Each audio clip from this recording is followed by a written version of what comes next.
So welcome to this new series. I'm here with Laurence Coen, founder of Glorious Day and the creator of a really powerful methodology called the Inadvertent Saboteur, which is really trailblazing with major organizations from SMBs right up to the Vodafones and KPMGs of this world. So Laurence, welcome. So let's start with our first question. The Inadvertent Saboteur is at the heart of a strategy to make the organization fearless. Tell us about how you came up with this really unique methodology. The Inadvertent Saboteur, John, he came into being in answer to some questions that I had running around my head for a number of years. The first one was, why is it that people come to work with the best of intentions for the day, with the best of intentions for themselves and for their organisation, and yet they end up doing things which colleagues see as being unhelpful and which they themselves later see as being unhelpful? Nobody comes to work intending to deliberately sabotage progress, and yet that's what a lot of people do. So I had that question running around my head. The other question I had running around my head was, how is it that so much money is spent on business transformation, and yet even that seems not to work a lot of the time. In fact, the more that you try and change people, it would seem, the less that they actually want to change. And the third question I had running around my head, which is related to all this, is why is it that so many people nowadays claim to be unhappy at work, which seems absurd. It seems absurd given that how much management theory we have at our disposal. It seems absurd, we live in the 21st century. We're lucky enough to live in a highly developed economy. How can it be that job satisfaction or claimed job satisfaction levels are running so high? So looking at this, there's a lot of parallels with the work of people like the great Professor Edward Deming. And two things that you've said, I think one is fear, countering that, and Deming said get rid of fear.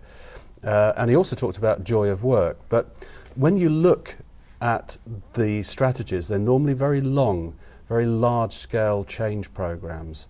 So is what you do similar? Do you take does it take 12 months, 18 months to roll out and achieve that fearless and free organisation? One of the questions that I love asking to people who come to me and ask, can you help, is how short do you want it to be in terms of, how long do you want it to take? If someone comes and says, I have a culture problem, or if someone comes along and says, I have a growth issue and I think that mindset or attitude are holding us back from growth, I love to ask the question, how long do you want it to take? And there seems to be an assumption that this kind of change needs to take an awfully long time. The quickest that I've done sort of massive culture change, we're talking about the culture of, circa 50 partners in a professional services organisation. So, wow. Some people who, quite frankly, weren't really up for change, was a single day. Really? Yes, a single day, because I was given permission to really go for it. A typical duration, though, is more like 6 months.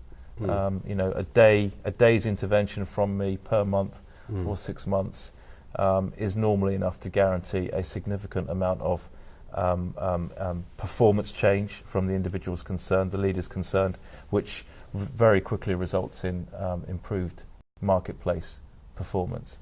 And when you say improved, is that measurable? Yes, completely. And I don't just mean improved, I mean totally transformed in most cases. So we're talking about, in the case of some of my larger clients, millions of pounds of revenue increase, double-digit share growth in a matter of months. And in the case of some of my smaller sort of SME type clients, we're talking about organisations who are turning over 100,000 at the start of one of my processes.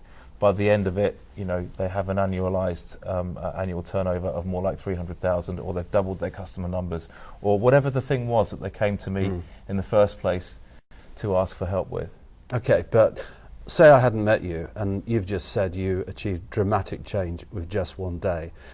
forgive me, this might sound like an insult, but some people might say, well, that sounds like snake oil cells. I'd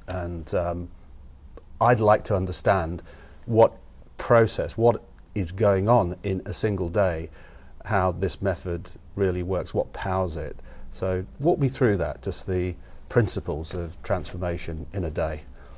Well, the thing that stops us all from achieving what we're really capable of, and the thing that stops us from changing, even if somebody comes to you and says, wouldn't it be great if we stopped doing things this way and started doing them that way, and you kind of intellectually agree it's a good idea, the thing that stops you is fear.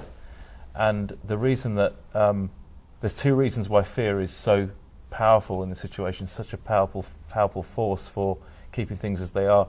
The first one is that it's a primitive response that has a huge amount of influence over human behaviour. And the second one is most of the time we're not even aware of it. So we're afraid, but we don't know that we're afraid.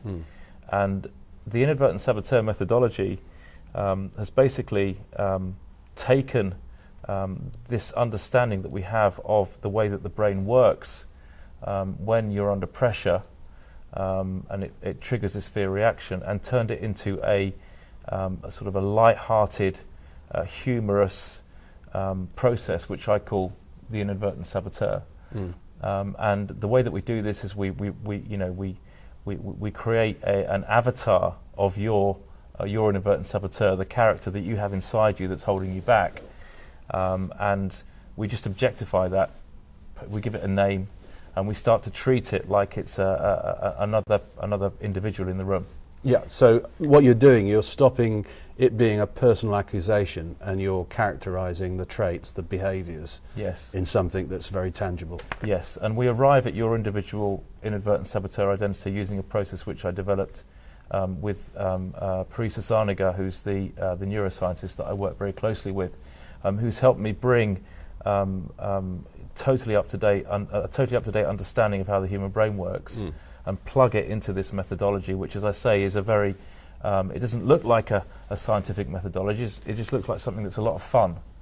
But that's really important, actually, because change doesn't happen in any situation where the individuals concerned are taking themselves too seriously. So we get rid of that by, as I say, using humour and cartoons.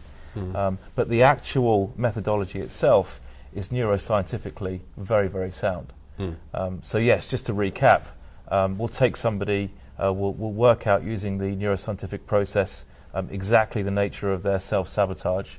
We'll plug that into a humorous avatar, give it a name, and we've had some hilarious names like Judge John Dreadful, for example, or Insecure Ian, or Teetering Tracy. You know, things that capture the nature of people's, the way that people inadvertently get in their own way.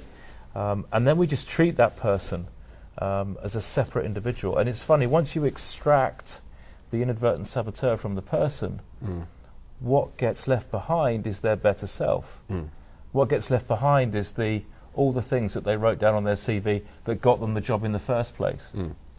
I've heard it called the sage, by a person who's written extensively on the subject, called Shazad Shamin. So what gets left is your... Laurence, it's been a real pleasure having you here today, and obviously next time we'll continue the discussion about the Fearless Organisation. Likewise, John, thanks. If you want to find out more, check out our website www.itsgloriousday.co.uk. Follow us on Twitter @GloriousDay, or connect with our founder, Laurence Coen, on LinkedIn. And if you dare, you can also connect with him.